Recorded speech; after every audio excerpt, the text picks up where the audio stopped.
We have to apply for this course, and then we get sent on it like I did. There's big interviews going on all around the place, and the managers select boys from their areas.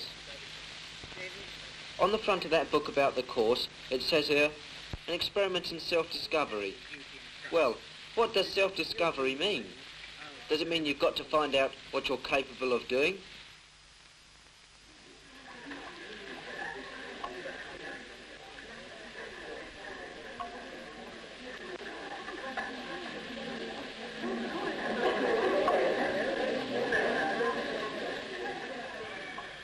Good evening and welcome to Brathay. I'm Mark Wilson, the warden, and tonight we on the staff introduce ourselves to you, and you in turn will introduce yourselves to us and to each other.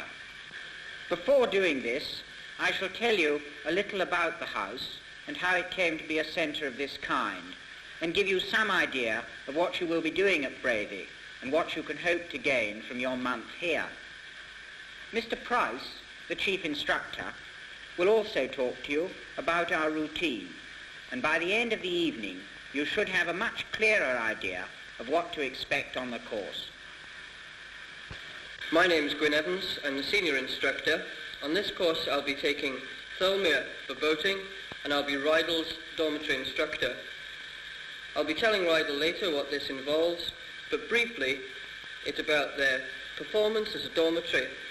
If you've got any problems about settling in and living here, I'll be only too pleased to discuss them with you. My name is David Hadlow. I come from Whitstable, Kent. I'm an apprentice electrician for the South Eastern Electricity Board. I enjoy camping and I manage a rock group.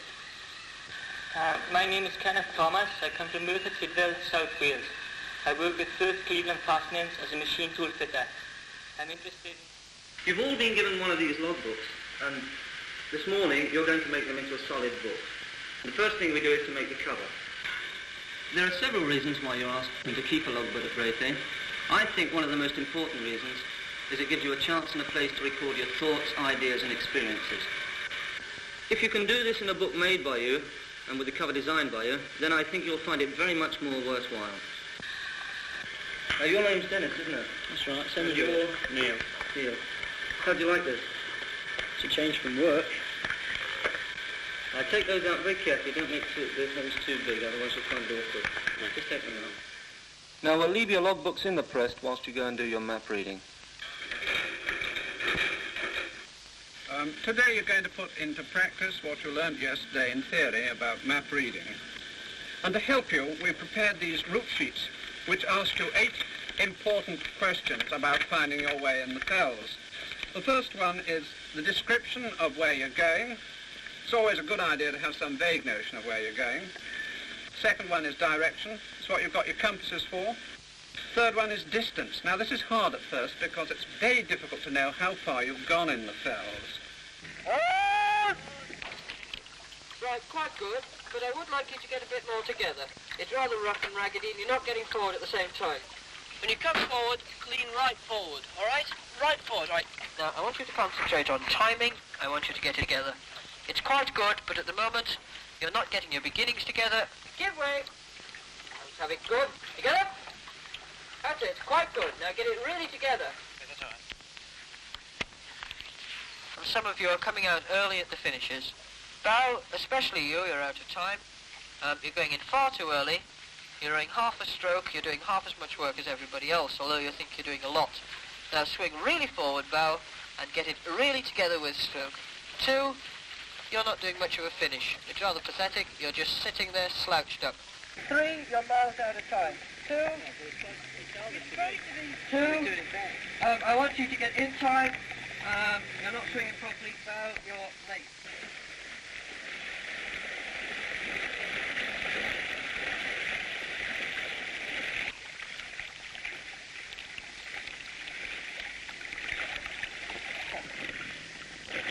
Ooh, that camera's picking up.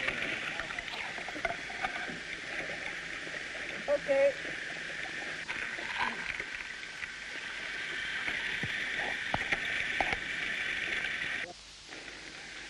Thanks, Alan. You can leave the curtains there. In less than 4 weeks, you'll be putting a play on this stage. From the expressions on your faces, you're looking very dubious. But there's no reason why you shouldn't make a success of this play. Other courses have, and you should. The first thing to do is to decide on the casting. I've got a copy of the play here, so if you'd like to take one each. Here. Now, you're a middle-aged woman who likes going down to the pub. Speak with any accent you like, but speak clearly, and let's hear it. I'll take a drop of stout, Fred. Guinness if you have it. I feel that tired some of these nights. Properly worn out, you might say. Right, Dave, will you carry on from there, please? This will be a lark trying to learn this lot on a mountain top.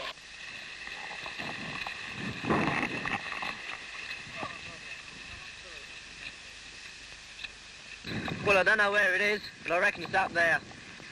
Well, I'm not telling you. You're the leader now.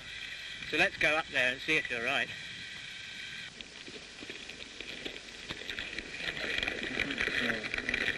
Where's we going then?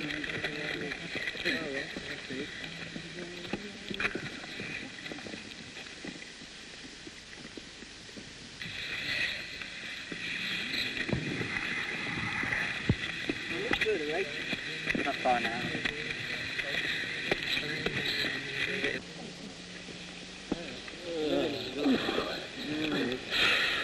Let me see down there, look. Yeah. Hello, this doesn't look right. No, you're well off there, aren't you? Do you know what it is? Not really. No. Well, you should have been able to see that because of the contours.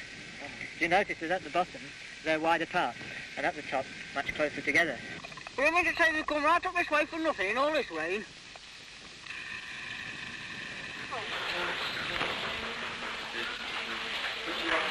You do this? Yeah. That's the water, that. She jumped. No, it's just the water. That's the sunset. That's where the sky was darker and darker and darker. And that's the deep sea. You've got to have it going dark. It's not green sea, it's a funny colour.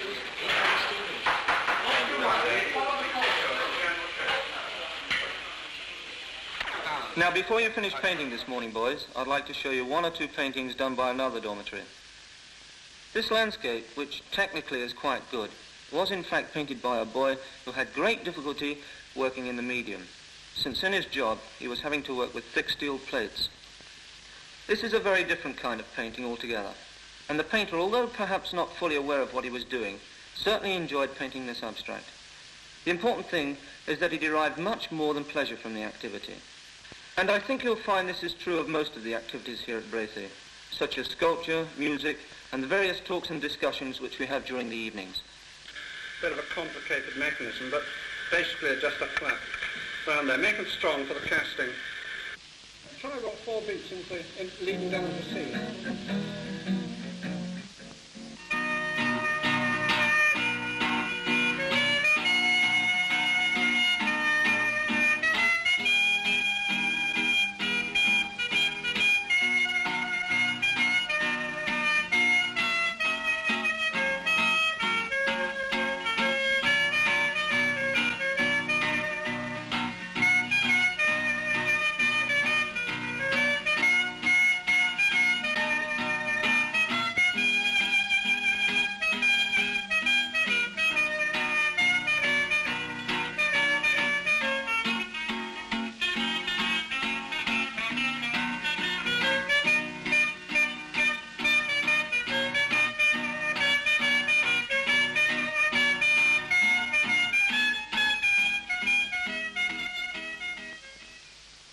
Tholmere's recommendations for changes in the British apprenticeship system. We had a bash at sorting this question out about young workers being used as cheap labour, and we came to two conclusions. On the one hand, the young chap's going to try to get as much out of it as possible, making as much money out of it as possible, and on the other hand, you're getting the big firms using them as cheap labour. I mean, at our place, we've got a new lab being built outside, and there's only one skilled builder there. All the rest were young uns. Any other comments on this? In some cases, though, it's not cheap labour. Look at our case. Our frames are paying our wages and the fee for this course. It's costing quite a bit of money. It's not cheap labour, is it? In the case of apprentice, where he ends the end of his apprenticeship, He's working like a craftsman. In that case, it's cheap labour.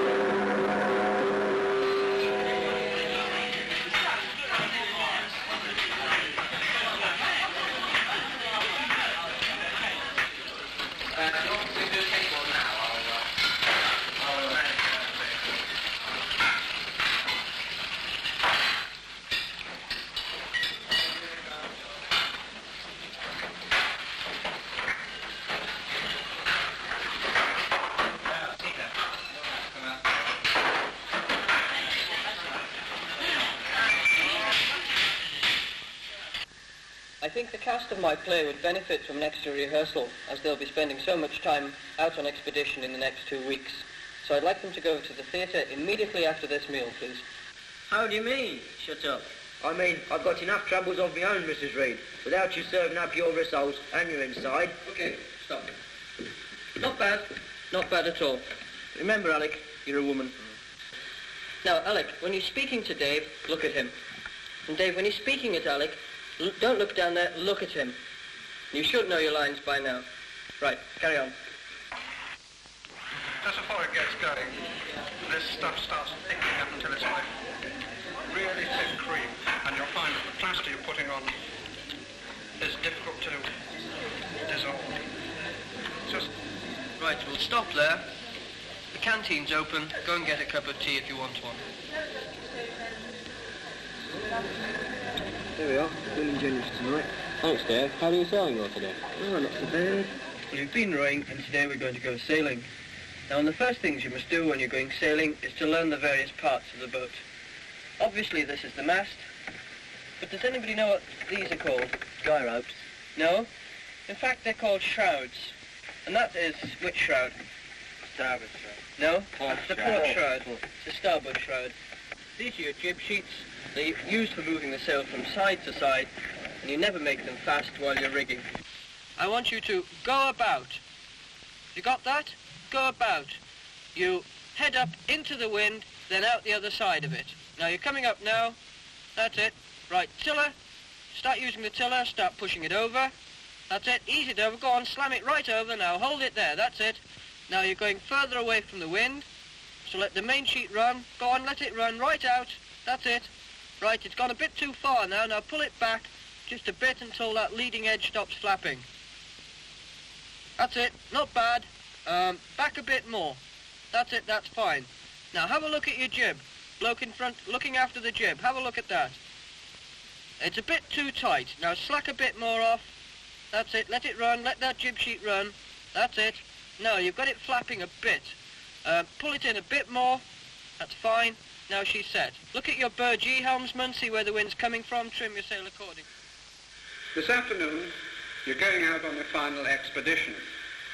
And we want to impress upon you that this is your expedition. There will be no instructors on the fells and no supervision of any kind. And only you, yourselves, will know whether you've made a success of it. Now, this expedition is the climax of your mountain course. And during your time out, you will learn whether you've been able to make 9 very different people into a team.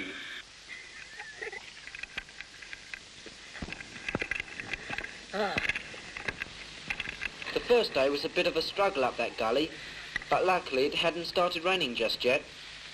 Ray was the first to get to the top. Well, at least it looked like the top to me.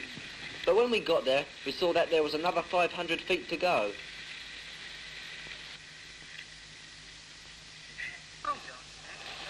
We were up at 6:30 the next morning, and our expert cooks were soon at it with what we thought was our best meal so far.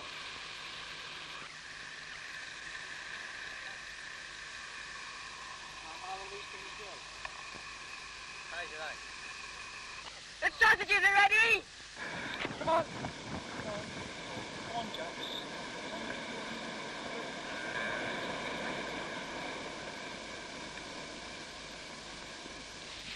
Our special project during the 3-day expedition was to find out all we could about the fox hunting in the fells. This meant calling on Mr. Bullman at the New Dungeon Gill Hotel, who owned one of the packs. He told us about the history of his pack, and then let us have a good look at the dogs. Trouble was, it ended up with the dogs having a good look at us.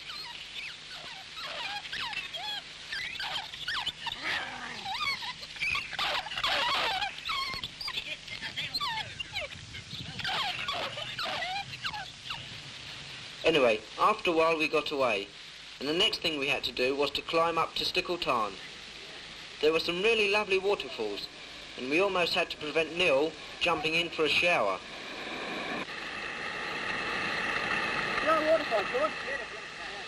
We had elected Tony to be our leader for the expedition, and I must say, I take my hat off to him the way he kept us all together. What's that over there, Dave? I reckon that's Windermere over there, don't you? No. I think the secret was that he kept all the food in his own rucksack. I've got one in the pocket. Yeah, brother.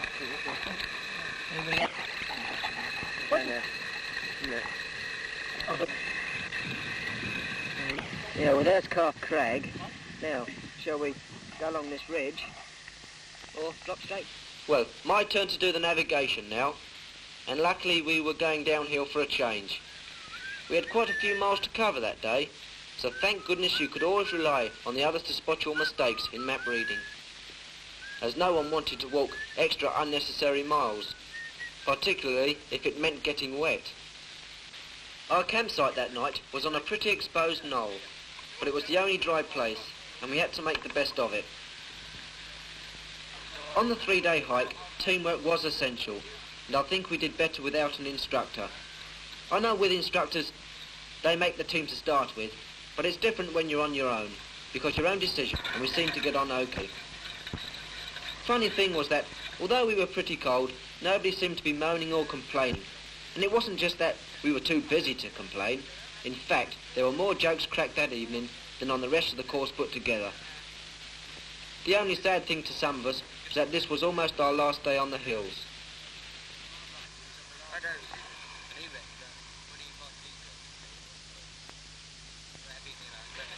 Next morning, we were up early and off on our last section of our journey. And finally, we came down to the road, and we arrived back at Brathay at 10:30 this morning.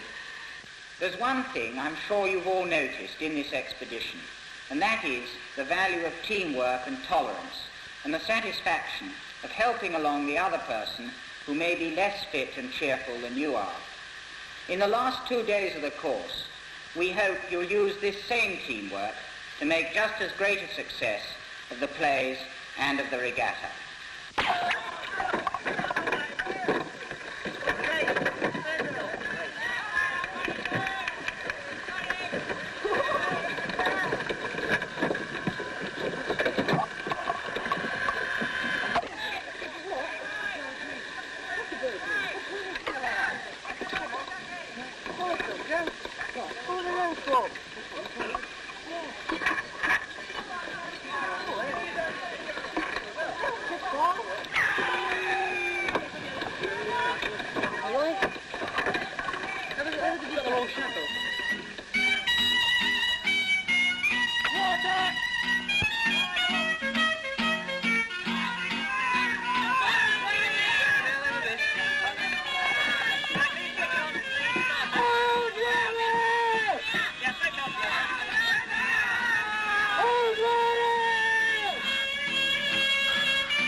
Right, fine, okay, move it along, sir.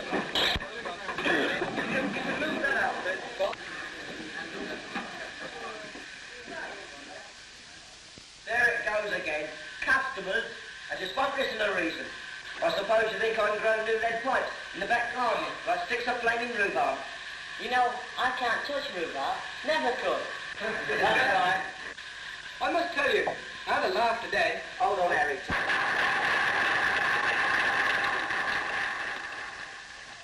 With some pain and much joy, they discovered the fascination and power of a team.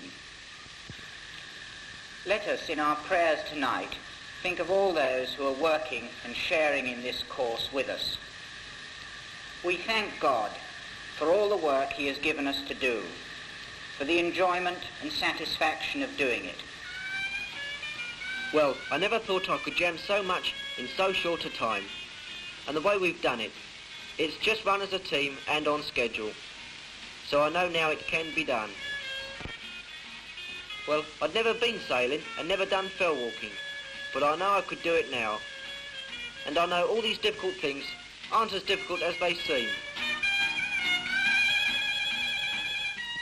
Before I came here, I suppose a piece of work might have seemed so hard to me.